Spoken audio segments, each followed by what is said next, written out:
தமிழ்நாடு உலக முதலீட்டாளர்கள் மாநாடு 2024 வரும் ஜனவரி 7 மற்றும் 8 தேதிகளில் சென்னை ட்ரேட் சென்டரில் நடைபெற உள்ளது. ஓட்டுநர் உரிமம் பெற விரும்புபவர்கள் 50 ரூபாய் செலுத்தினால் பொதுவான கார் பயன்படுத்தும் வசதியை தமிழக அரசு அறிமுகப்படுத்தியுள்ளது. இதுகுறித்த கூடுதல் தகவல்களை நமது செய்தியாளர் ரமேஷ் வழங்கியிருக்கிறார். பார்க்கலாம்.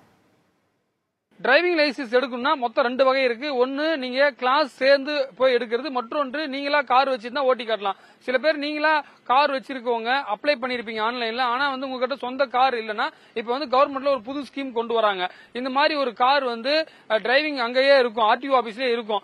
நீங்க 50 ரூபா பே பண்ணிட்டு நீங்க ஆன்லைன்ல அப்ளை பண்ணிட்டா இது ஓட்டி காட்டி நீங்க டிரைவிங் லைசன்ஸ் வாங்கிக்கலாம். ஏன்னா பாத்தீங்கன்னா டிரைவிங் ஸ்கூல்ல சேர்றதுனால உங்களுக்கு அதிக கட்டணம் வரும். அதை தடுப்பதற்காக இந்த மாதிரி ஒரு மெத்தட் கொண்டு வராங்க.